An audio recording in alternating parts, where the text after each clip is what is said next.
So today is March 23rd, 2016. We are at the studio of Lisa Merton on Moss Hollow Road in Marlboro. My name is Alex Connor, and on video camera is Soren Whitehouse. On audio recorder is Logan McKay, and on still camera is Cyrus Burt. Ciao, ciao. Okay, so I'd like to ask you a few questions about your background and then about your life as a filmmaker and an artist. Okay. So, when did you move to Marlboro? I moved to Marlboro in 1989. Yeah, 1989. For how many years have you lived here? Oh, you want me to do some math, huh? 89, 99, 2009. Let's see, that's 27 years? Is that right? Does that sound right? Yeah, that sounds right. Somebody's gonna look at this years from now and they're gonna say, she can't do math. She obviously didn't go to Marlboro Elementary School. Something like that anyway. Yeah. What is your physical address here in town? It's 1076 Moss Hollow Road. Okay. What were your parents' names and what were their careers? Oh, that's an interesting one. My father's name was Rolf Albert August Merton. And he was, what should I say he was? He worked for a large German family company in New York. And that's why we moved here. We moved to the States from overseas. And my mother was Dorrit Lillian Silito. That was her maiden name. And she was a librarian at the grammar school, as a matter of fact, in Putney. Where were you born? I was born in Cape Town, South Africa. Wow. Where did you grow up? Well, for the first 4 years of my life, I lived in about 17 places, starting in South Africa and then moving to England. And in England, we lived in a lot of different places, and because that's where my mother was from, we went back there. Then we moved to Germany, but my mother didn't want to be in Germany because it was a pretty depressing place to be at that time. It was close enough to the Second World War that she just had a really hard time being there. So we sort of lived in Switzerland and France, and my father stayed in Germany, where he was being trained to move to the U.S. Where did you go to school when you were young? Well, first we lived in New York. We lived in Greenburgh, New York, which is outside New York City. And I think I went there through 5th grade. And then we moved to Vermont with my mom. My parents got divorced and we moved to Vermont. And so I've lived here since 1963 in Westminster West. And so I moved here, sort of halfway through or something of all the years. Yeah. How many brothers or sisters do you have, and what are their names? Where do they live, and what are their occupations? My brother is Tim, and he's 2 years older than me, and he lives in Westminster West and Cambridge, Massachusetts. He's a cellist, and so he divides his time between being a cellist and right now he's making maple syrup. He has a big syrup operation in Westminster West. And my sister Suzel lives in Iowa, but she spends a lot of time in India because she's really interested in that part of the world, and she's works with her husband, who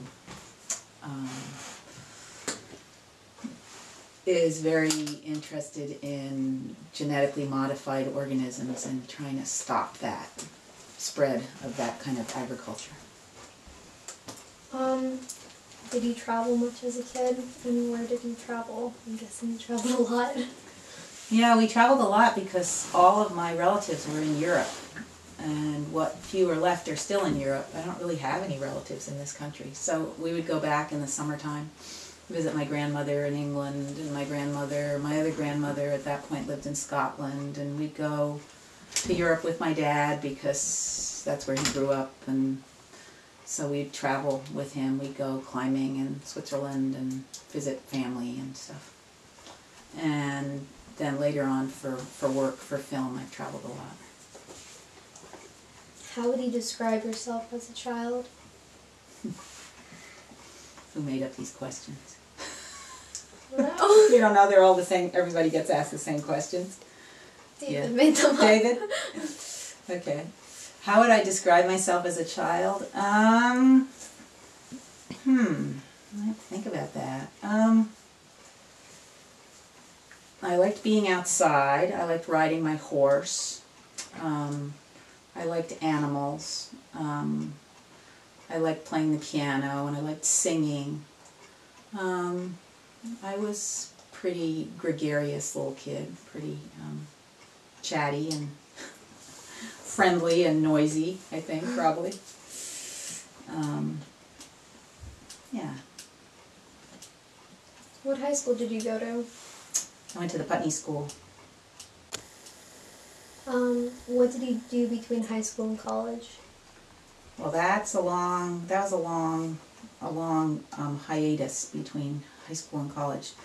I graduated from high school in 1970, and then I didn't graduate from college until 1988. So it was a long time that it took me to get my BA. But in between, I studied textile design and weaving in Scandinavia, in Norway, and then in Sweden. And I had a whole career weaving professionally for, I don't know, a while, quite a long time.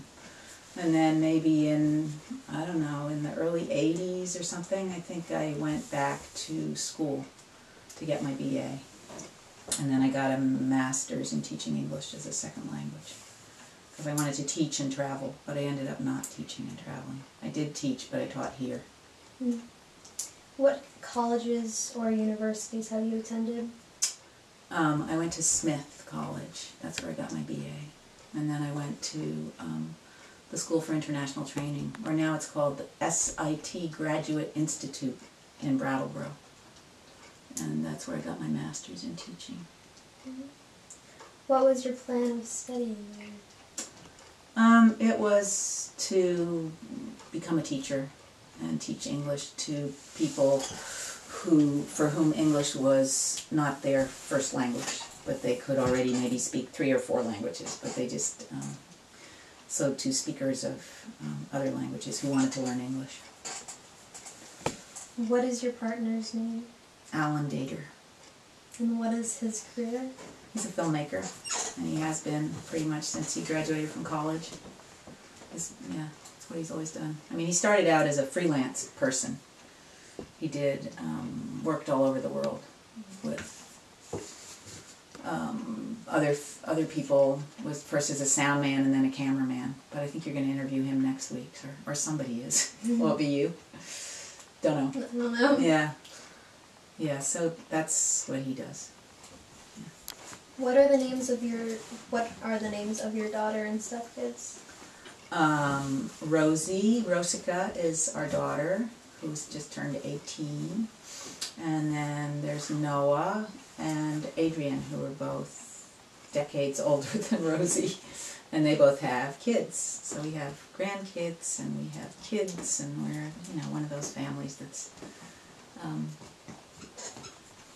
all different generations. Yeah. Where do they live now and what do they do? Rosie's in the kitchen. She's on spring break from school. She's a dancer. She wants to go to a dance program next year somewhere. She's at this point just hearing from colleges about where she's gotten in. And then Noah lives in Burlington. Actually lives in Shelburne. And he's a web designer. He works for a big seed company called American Meadows. And designs their website, their marketing stuff. And Adrian lives in Denver, and he used to work for the Denver Post for many years. He was a sports writer for the Denver Post, but now he works for somebody else, but he still writes about sports. And each of them has one child. We're going really fast here, huh?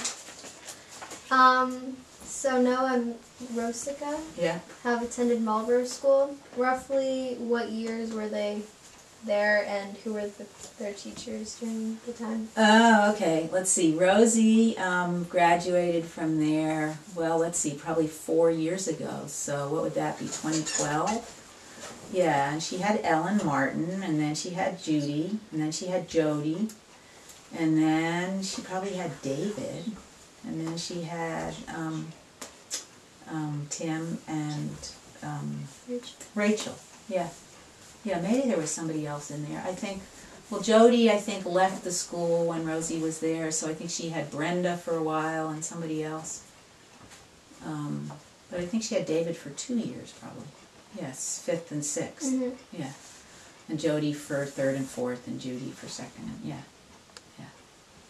Yeah, and Noah, let's see. Noah graduated probably, let's see, he was born in 1976. So how old are you when you leave Marlboro School? 14? So 76 and 14 is what, 90? Or is it 80? Did you graduate in 80 or 90? Somebody help me here. I needed to add it up. He graduated in 76. No. He was born in 76. Sorry. So 76 plus 14 is what? It is 90. Yeah, so he graduated in 1990. Yeah. Let's see. Who was there when he was there?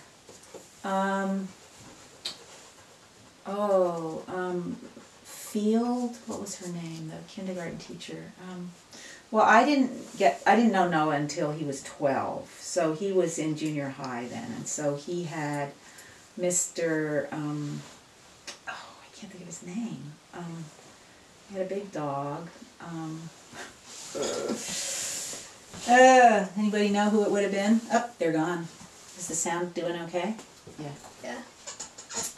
Edelstein. He had Mr. Edelstein in junior high, and he probably had, maybe he had David for the two classes before that, 5th, 6th, I think. He probably had David. But I'm not sure if David was teaching there then. Do you know how long David's been there? Like, long time. Well, he's not there anymore. Yeah. Yeah, he might have had David in 5th and 6th. Yeah, but I don't know who he had before that. Esther Fielding was, I think, there. Yeah. So. may I ask how old you are now? Me? I'm 63. Yeah. Believe it or not, I'm 63. Yeah. I mean, I'm sure you believe it, but I don't. What are some of the reasons why you moved to Marlboro? I moved to Marlboro, well, it's actually very intertwined with David and Michelle because Forrest, their son, is my godson. And so Forrest was graduating from Marlboro School, and at that point they would have graduation in the townhouse. And so of course I came to go to Forrest's graduation, which was in 1988. And Alan Dater was making a film about the Marlboro School then, and it was a lot about Bruce Cole, who was also leaving. Bruce Cole used to be the principal, and he was leaving that year in '88. So Alan was filming the graduation. And I knew that he'd made a film about Blanche Moïse, who was a choral conductor who I had sung with, and so I asked him if I could see the movie sometime, and that's how we met. So it was because, you know, through David and Michelle that I came up to Marlboro, and that was how I met Alan. Was that your question? Yeah. Yeah. Yeah. When in your life did you begin to realize that you wanted to be an artist? Well, I mean, I was an artist when I was weaving, which was way early on, you know, like 70s. I don't know, I was like 18, 19, 20. You know, there's that distinction between art and craft. I was a crafts person, I guess. I mean, I made rugs. So I liked using my hands. I like making things. And film is kind of different because it's sort of virtual. I mean, now it is. It used to be that you had film and you cut it and you spliced it, but now it's all sort of computer driven. So it's creative in a different way. A really different way. Would you give a brief overview of your career as a fiber artist? Where and with whom did you study, the trajectory of your career, and what caused you to move from fiber to filmmaking? Oh boy, who's going to be interested in this? Who's going to see this anyway? You know what happens to this? We edit them. You edit them? On what? Final Cut Pro or I something? What do you edit on? It's a program called WeVideo. WeVideo. Oh, I don't know that one. That's not what we have in our machine here. Let's see. Read it again, the question. What did you say I get? Would you give a brief overview of your career as a fiber artist? Where and with whom did you study, the trajectory of your career, and what caused you to move from fiber to filmmaking? Well, I went to Norway after high school, and that was where I first got into weaving. And I just studied at a folk high school, which was a kind of a school that they have in Scandinavia and all the Scandinavian countries where you can go pretty much at any time of your life. And I ended up at one that had weaving and ceramics, and so I started weaving there. And I came back to the States, and in the meantime I'd met these people in Sweden who ran a spinnery, a place that made really beautiful yarn. Came back to the States, I felt like I wanted to study more over there. So I came back, and then I went to, I studied in Sweden for a year and a half. And I didn't, have any famous teachers, or I went through this sort of, they have a school system there in Scandinavia that, you can study fiber arts, and that's what I did. So first I took this 6-month course, and then I did a year-long course. And I came back here and I taught weaving, and then I got into making rugs, and David and Michelle and I used to go to craft fairs together in Baltimore and Rhinebeck and all over the Northeast. And then I kind of felt like it was isolating, that it was isolating to be a weaver, that I wanted to be in the world of people more. When I was teaching it was one thing, but once I started production, making my carpets, my rugs, I kind of felt isolated. And so that was when I decided I wanted to go back to school. And I was also married, and I was in the middle of my marriage falling apart, and so I went back to school, and that's when I went to Smith. Although I had sort of taken classes other places in between, so I really only had 2 years to do at Smith. And one of the things I should say is that when I was in Scandinavia, when I was in Norway, I saw this exhibition of tapestries. And that was really what I wanted to do as a weaver. I wanted to be a tapestry because I wanted to tell stories. And the reason that these tapestries were so interesting to me was because they were about the occupation of Norway by the Nazis. And they were chilling, they told this story of what happened in Norway during the Second World War. I mean, it was burned to the ground, from way up above the Arctic Circle, way far down to where I was actually living in Norway. And I thought, this is what I want to do when I weave. I want to tell stories. I want to tell stories about people's lives. But I didn't. That wasn't what I did. And so I got into production weaving and designing rugs for certain places in people's houses, and it just got to be I kind of feel like I lost the joy and creative part of it once it was my living. It was hard to feel as creative as I had before.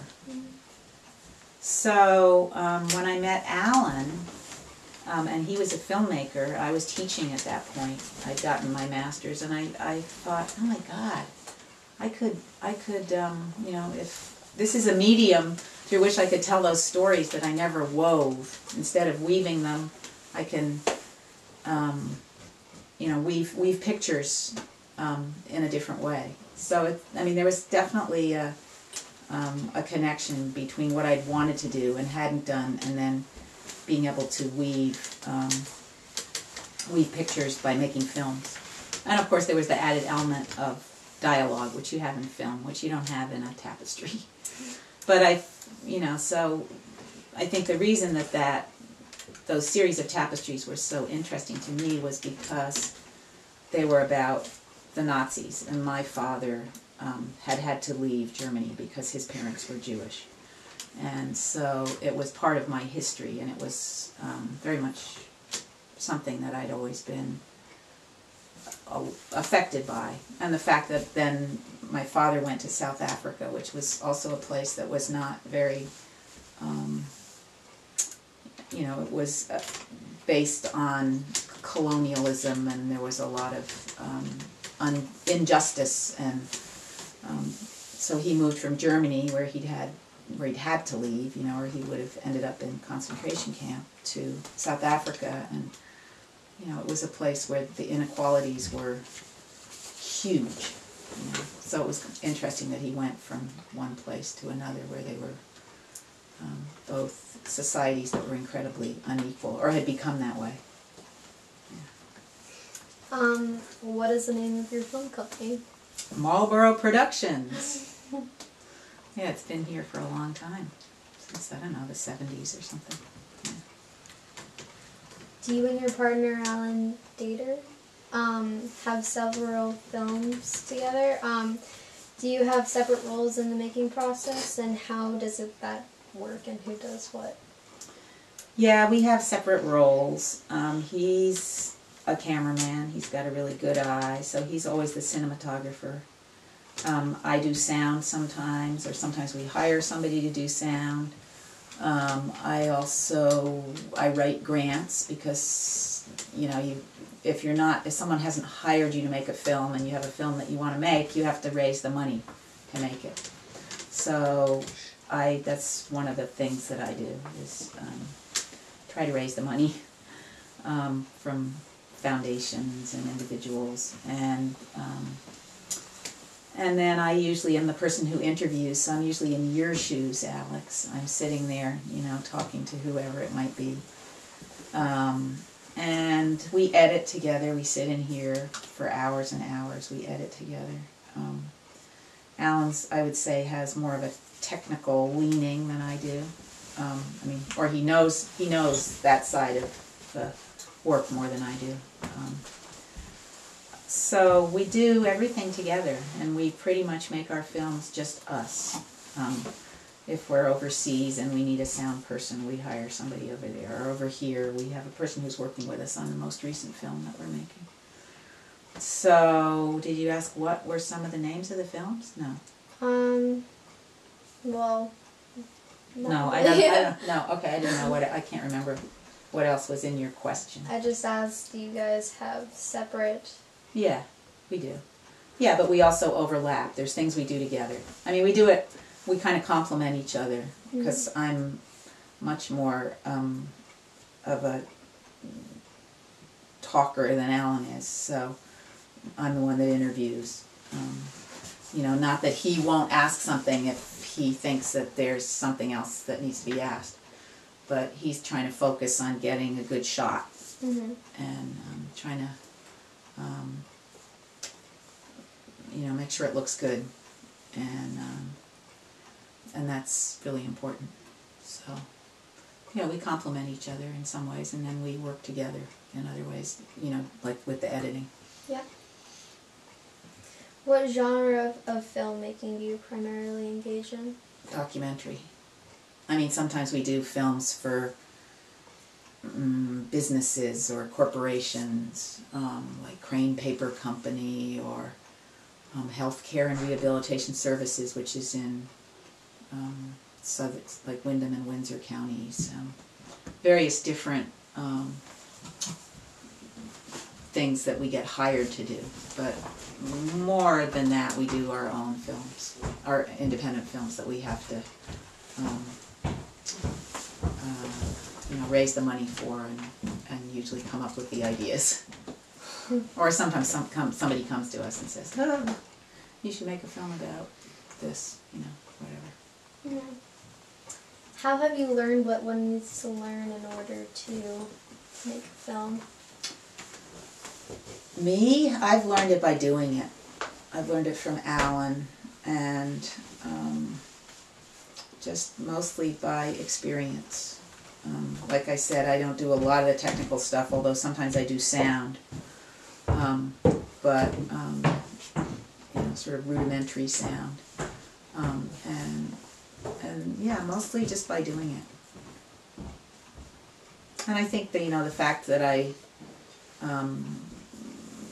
think before that I learned about making things kind of brought that to this also, you know, from my weaving, kind of the hands-on and the interest in creating something. How do you decide what documentary to film? Well, they usually come to us in some way. Alan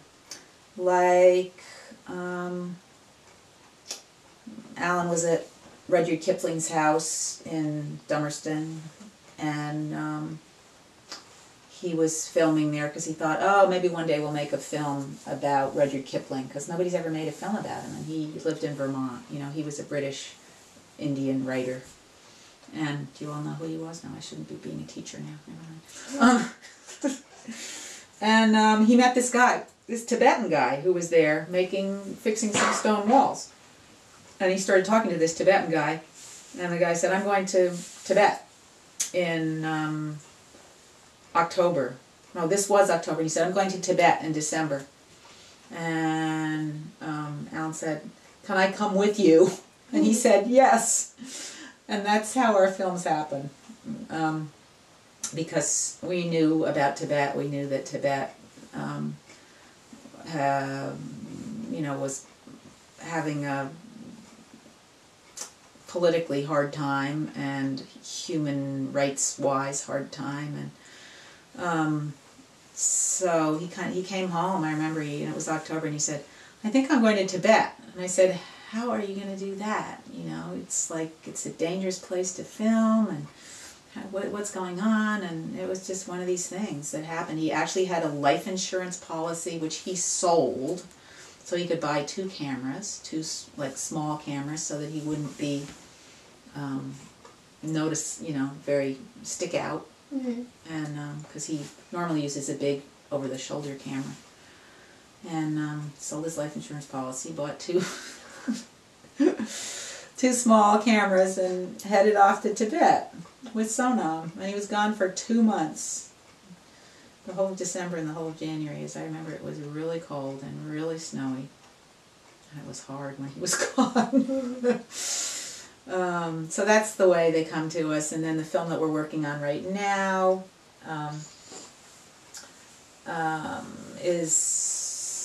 we were interested in forests and the role of forests in the world and for humanity and for biodiversity, and we had this one idea about what we were going to do, and then somebody said, do you know about the biomass industry? Do you know about pellets, and that they ship all these pellets from the US to Europe? And we started looking into that and realized that it was something that people really needed to know about. And the film that we made before the one we're working on right now is about a Kenyan woman. And we were asked to go do an interview with her at Yale. And we met her, and we were just stunned by her, because she was just brilliant and brave, and kind of put things together that people normally didn't put together in her head and in the world. And we ended up saying, well, we don't want to just make an interview with you, we want to make a film about you. So we ended up going to Kenya and working with her, and then when we had started making the film, I don't know, like a year into it or something, she won the Nobel Peace Prize. So it was like, oh my God, you know, this was a big thing to happen to the main character of your film. And so you know, things just kind of, they come to us mostly in some way. We don't go out looking for things. Mm-hmm. They come to us, and they're usually, you know, local connections that connect us to the world. How's it going down there? Good.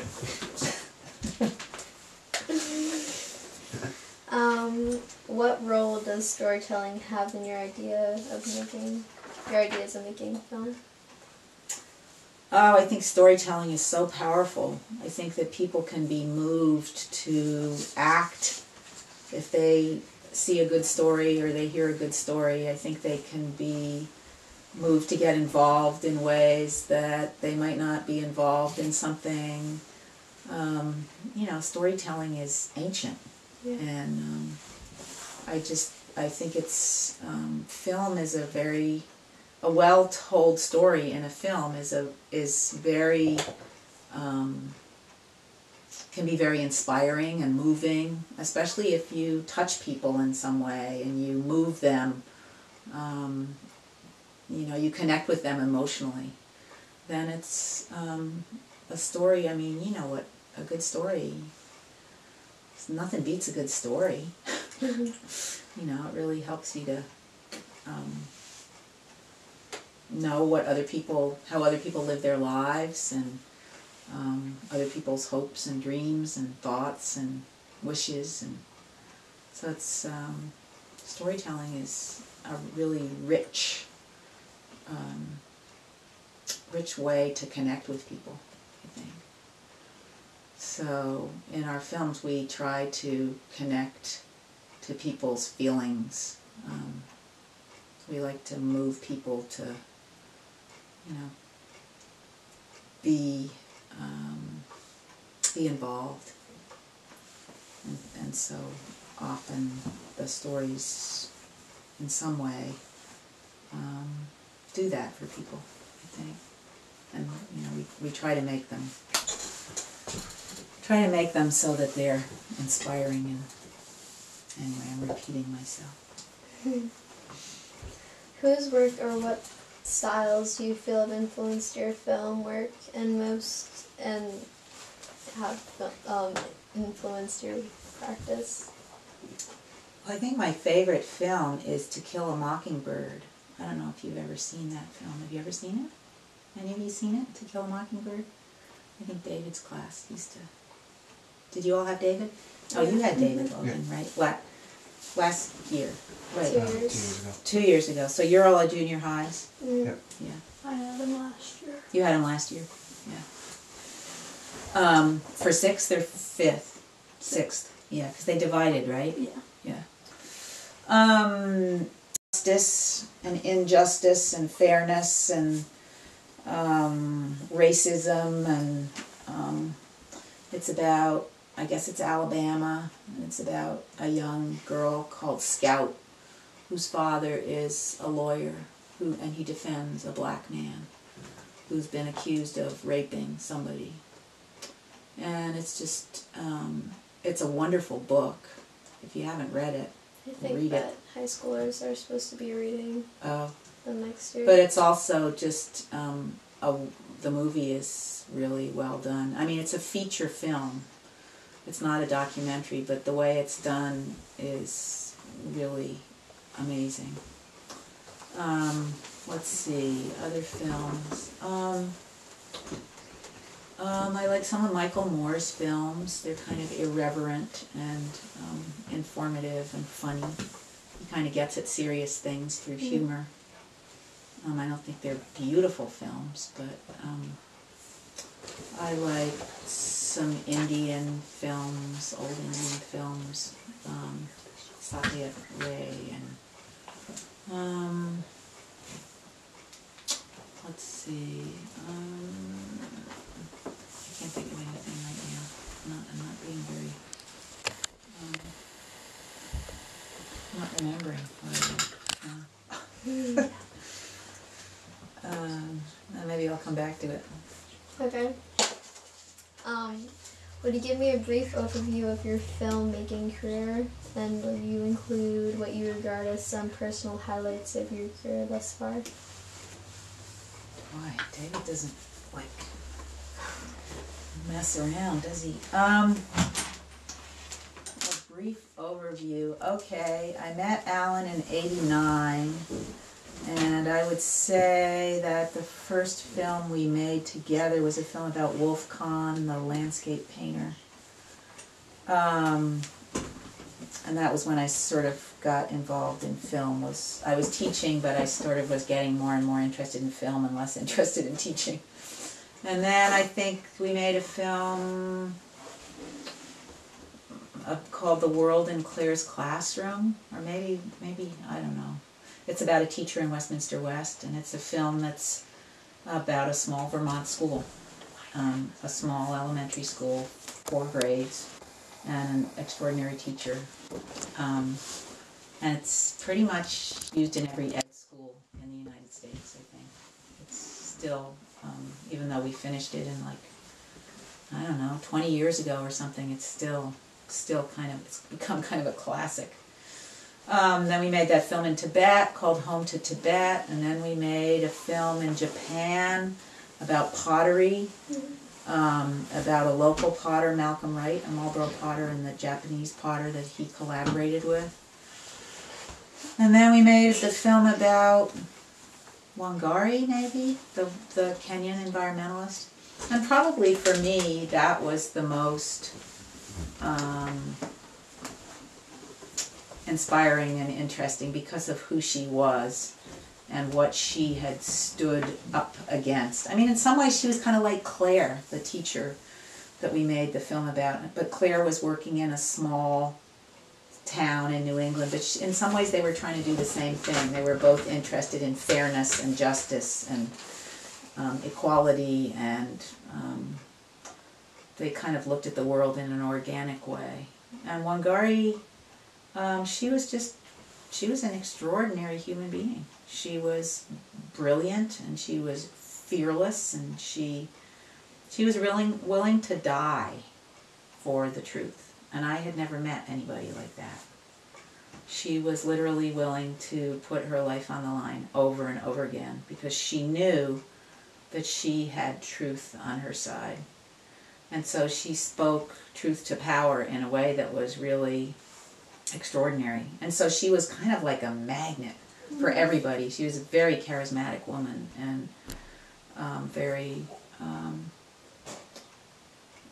beautiful, physically beautiful, but she was funny. She was a great storyteller, really good storyteller, because she grew up in a tradition of an oral faith tradition. I mean, her people didn't write, they didn't have a written language for many generations. And then once they did, they started writing things down, but before that things were passed on orally.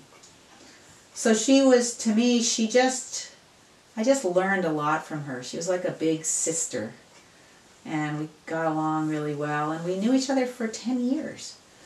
And I really think she changed the way that I look out of my eyes at the world, because she made connections between formerly disparate kind of realms like human rights and environmental justice and poverty, how all of those things are interconnected. And if you're poor, you're not going to care about the environment because what you really need to do is feed your kids. And if you're going to cut down the last tree because you have to cook dinner for your kids, you're going to do it. The hell with the tree, the hell with the environment, because you want your kid to survive. So there's this, she made this real connection between poverty and degradation of the environment, and how if people had enough, they wouldn't be degrading the environment so much, especially in places like Africa and parts of the world where people are living more hand to mouth than we are here. Yeah. I don't know if I'm talking too much. I'm looking at the clock and I know that we have like 25 more minutes, and I'm thinking, how the heck are we going to go on for 25 more minutes? It's okay. We can always quit early and go sit on the grass. Right? Who or what experiences have kept you continuing to engage in your filmmaking practice? Well, I think it has to do with this wanting to make the world a better place. It's not a small thing, but I think that our films are about that. They're about people who are in the world who are making connections and working against injustice and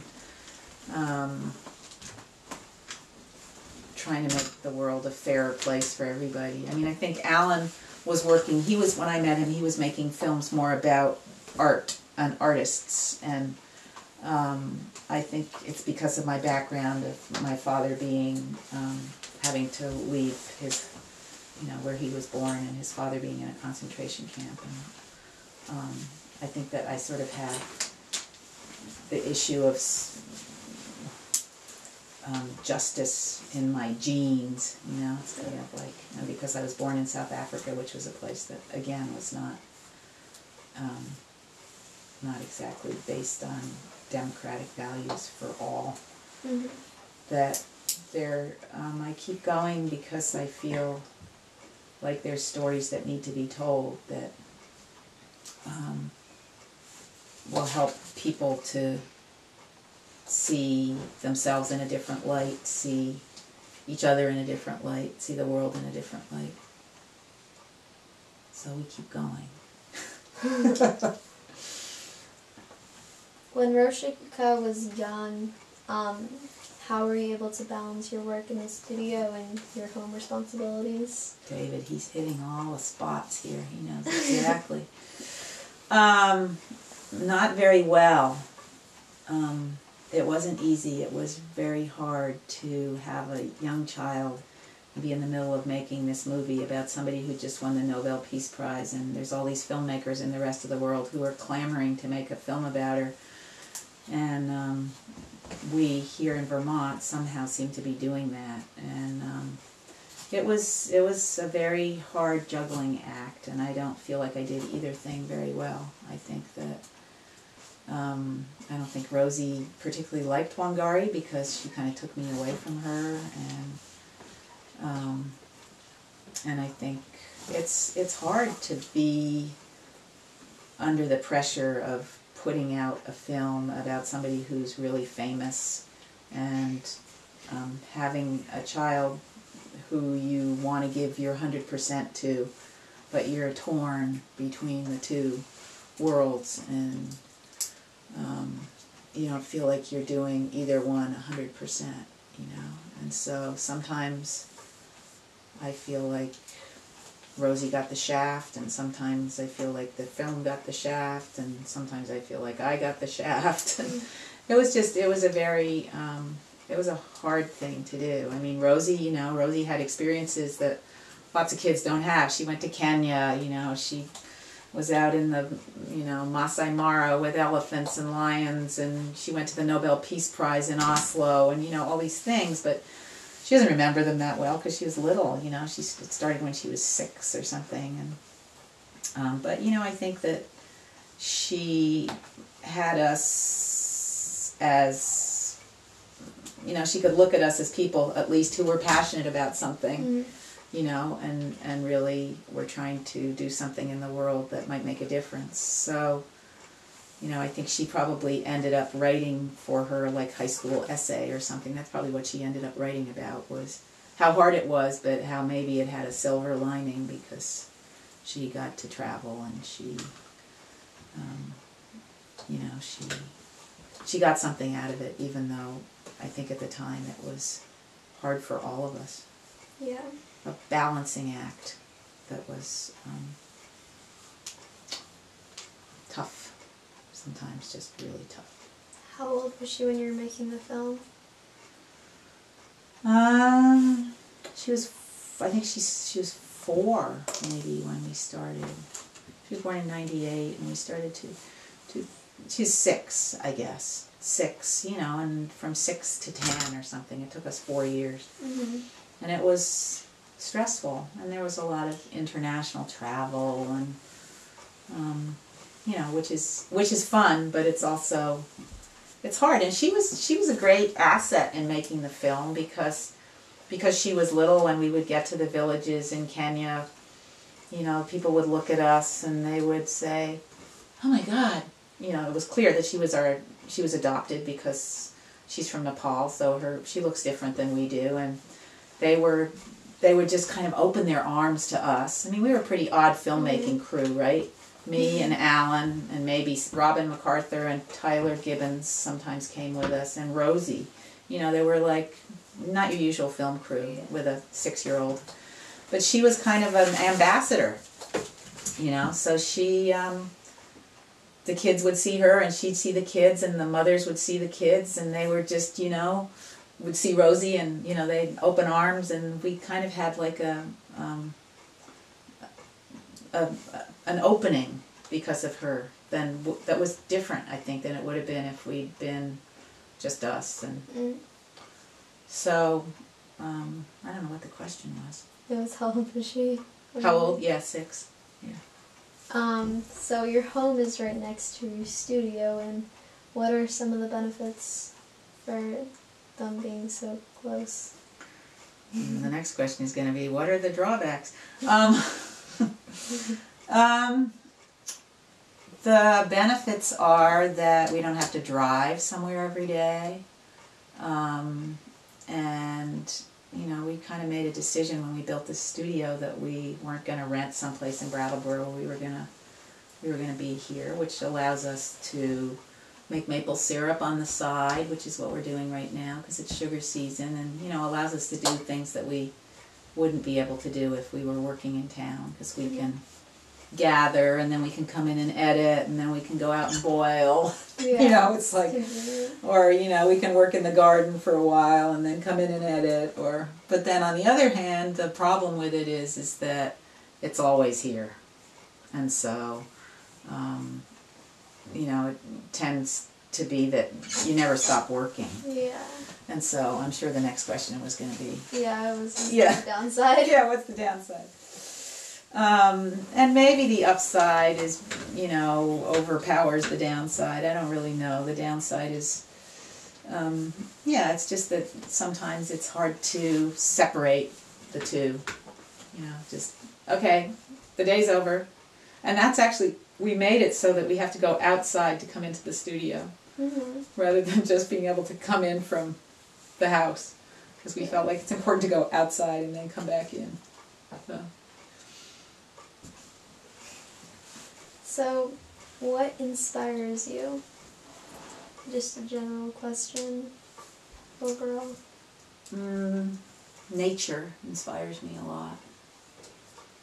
The critters that live in nature, you know, just the natural world inspires me a lot. The beauty of it, the amazing complexity of it, what it gives us as human beings. It inspires me a lot. But other people inspire me too. Friends and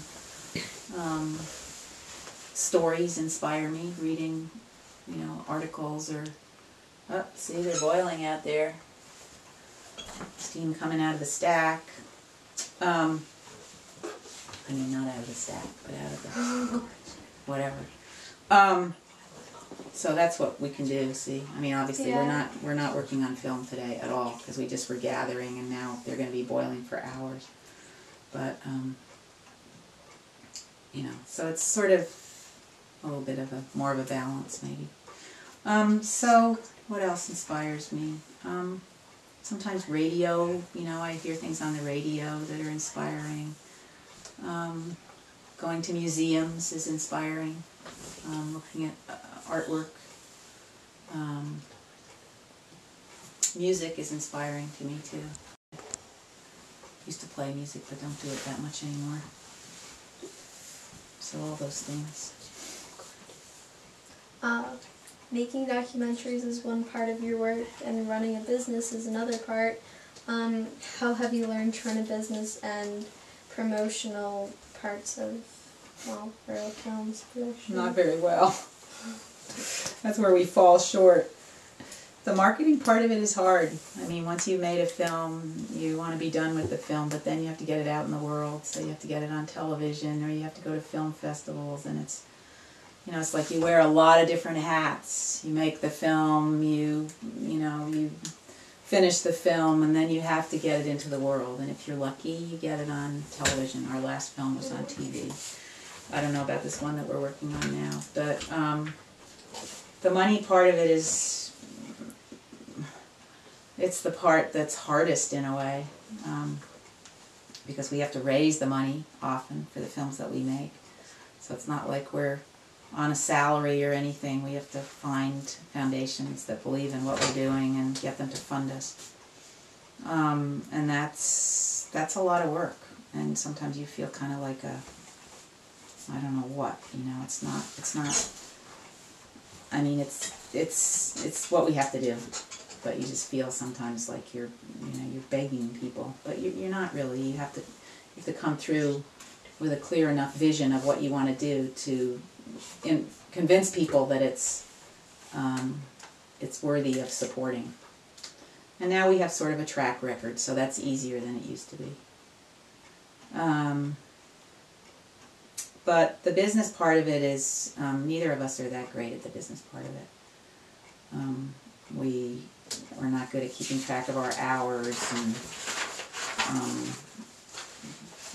all that kind of thing. Whereas people who work for us are very good at keeping track of their hours. They seem to get, we're better at paying them than we are paying ourselves. So, yeah, it's you wear a lot of hats, and some of them you're better at than others. Some of the things that you have to do when you're an independent filmmaker, you're better at than others. Mm-hmm. And we don't hire a lot of other people, so we have to do everything. And it's sort of insane, really. How do you sell your work? Well, we go to film festivals, we have a website, we sell DVDs for home use, we have an educational distributor called New Day Films, which is a co-op. It's a pretty amazing organization. I'll just ignore that, I think. Unknown caller will definitely ignore it. We get our films, last film, like I said, was on television, so that was useful because then it was part of... How's it sounding, okay? Yeah, it's okay. It's okay? Not great? Do you mind? What are you using for a microphone? Right there. This? Yeah. Oh. But I'm facing this way and the microphone's over there. Yeah, we can. It's pretty powerful. It's What? very sensitive. Yeah, it's really sensitive. Okay, good. Sorry, I have to, I do sound, so I have to, not directional, I guess. Anyway, what were we talking about? Marketing. So, yeah, we have an educational distributor. They sell to high schools and colleges and sometimes elementary schools. Then we have our own home. People can buy home videos from us. That's from our website. And we have, when we had our film on PBS, it was part of something called Community Cinema and then Community Classroom. So they had community screenings all over the U.S. And then there was curriculum that we developed, so it was used in classrooms as well. So we're not that good at marketing. Sometimes we do e-blasts. We email to professors, and when we do it, it's always a good thing. We always get orders, but we're, when we're busy making a film, it's like, we got to make this film. We can't, be marketing, doing e-blasts right now. This is more important than that. So, you kind of juggle, and some things fall through the cracks sometimes. But it's, like I said, that's another hat that we wear. Just like David and Michelle, when, David's got to market his stuff. But he's sitting right on the side of the road, and so it's, it's different because he's doing something that you can sell right out of your house, whereas we're not really. I mean, we could have a sign out there, probably. Never thought of that, even. Yeah. What film festivals have been successful for you, and how do you determine whether it's a success? Well, you have to get into them in the first place, so they're all juried. So you have to send in your film, and you have to be chosen to be in it. And that's, it's not always that easy to get into film festivals. Some of them are very hard to get into. But with the last film we made, we got into some really good film festivals. There's one in Toronto called Hot Docs, which is about documentaries, and there's people there from all over the world who are buying documentaries for broadcast and distribution. And we got into one called Full Frame, which is down in Raleigh, Durham, and we got into one in Amsterdam called the International Documentary Film Festival Amsterdam, which is a great, that was for another film that we got in. So it's good if you get a distribution deal out of it, maybe an international distributor, or you get a broadcast out of it. Like when we did the hot dogs one, we got a Canadian distributor out of it. We also got a distributor for international sales. So you get different things from different film festivals, but you also just spread the word about your film, and you sell, maybe you sell DVDs if there's, there's public, the public comes to the screenings, and so you can sell the DVDs. And we had, I don't know, I think we were in 50 film festivals with our last film, from Italy to the Canary Islands to London to all over the place, Wow. Boston and Toronto and California and Seattle, and so it's a whole other part of it, and it's very time consuming and expensive, but it can be fun too, and exhausting. Who is the buyer? Who is the typical buyer of your documentaries, and who are some of your clients? It depends on which film. I mean, universities and colleges buy our films a lot to use in curriculum. We have a lot of individuals who buy the Wolf Kahn film. I mean, individuals buy. We sell home DVDs to a lot of people, but the whole industry is changing now because DVDs are heading out. Everything's going to be streamed. So the last film that we made, we translated and dubbed in 12 languages. So we have it in Mandarin, Russian, Indonesian, Vietnamese, French, Spanish, Portuguese, Haitian Creole, Hindi, Bangla, 2 other languages, but I can't remember what they are, Arabic, and Swahili. So that film is online for free in all those languages. And the reason it is because we got a big grant. And so we just put it up so that people anywhere in the world can see it. And that was what the grant was for, was to help people who are facing the similar issues that are in the film so that they could see it. Who are our best customers? The public, but also colleges and universities. And then PBS is a good customer too. Yeah. They have been, and we hope they will be again. Yeah. Is there such thing as a typical, as typical? And would you please describe a typical day of filming when you get up until when you finish your day? Oh, David.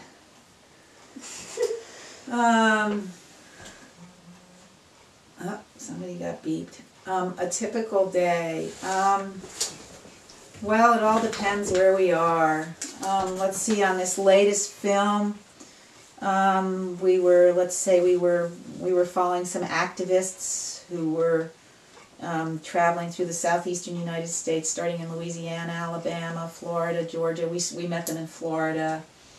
We get up, we go film their activist activities where they're maybe talking to people and handing out information, and then maybe in between we'll do an interview with one of the principal people in the organization, and then we'll go back and see what's going on in the with the people on the street who are talking to people, and then maybe there'll be some kind of a rally and we'll film that, and then maybe we'll interview somebody else. I mean, we can have very full days that go, from early in the morning to when the sun's just coming up in the longleaf pine forests in Georgia, and then, interviewing people through the day, and sometime in there eating something and crashing, usually. Sometimes driving a lot, sometimes flying somewhere. We're about to go to Washington, D.C. to go up on, to the Congress and film some senators, and for this film that we're working on now. but we'll also be doing interviews with other people and going to the Environmental Protection Agency to film a workshop, and it really varies depending on the film. But days can be brutal, you know, just from sun up till sundown, and sometime even after dark, or they can be, you know, easier days, travel days, or whatever. There's no typical day, really. Was that the question? Typical? Yeah.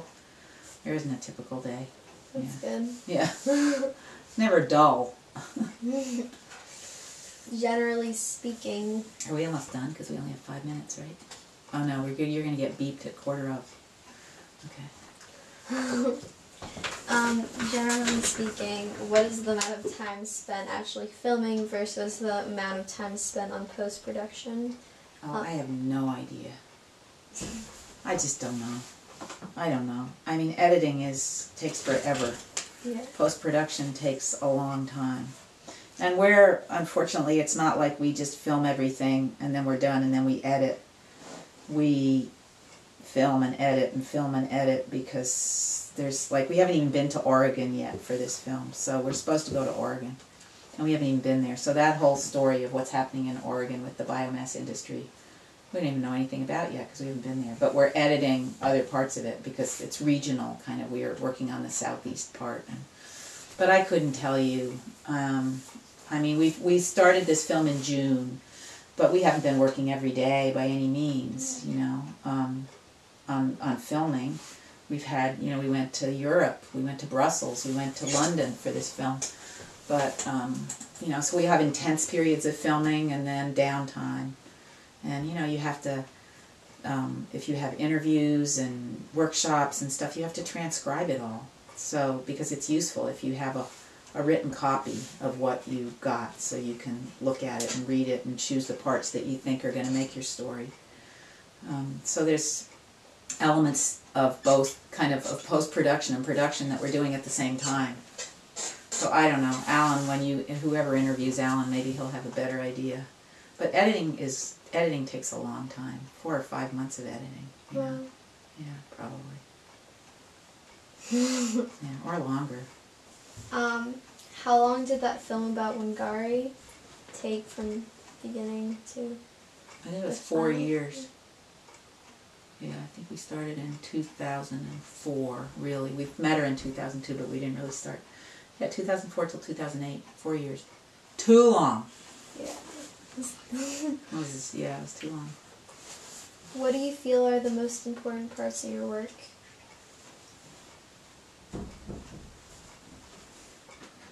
I don't know.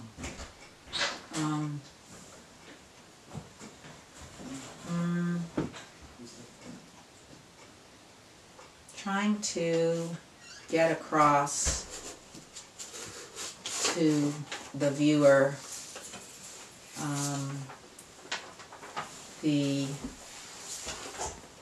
trying to get across the story in a way that makes it compelling and interesting and inspiring and moving. It's a tall order. Yeah. You know, trying to edit something together that's really flows and is interesting and keeps your audience's attention, and you know, doesn't get boring, and gives them something to take away with them that is worthy of taking away with them. Yeah. What are some of your interests outside of filmmaking? Art, music, walking in the woods, the environment, what's happening. Climate change is a huge interest of mine, and that's part of the reason we're making this film, is because it has to do with climate change and mitigating it rather than making it worse. Yeah, art and music and the environment. Is there anything else about your life or work that you'd like to mention that I haven't already asked you?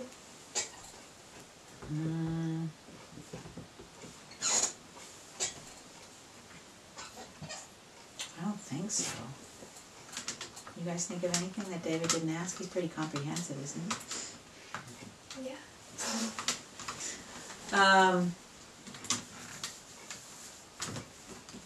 Oh, I have a question. Yeah.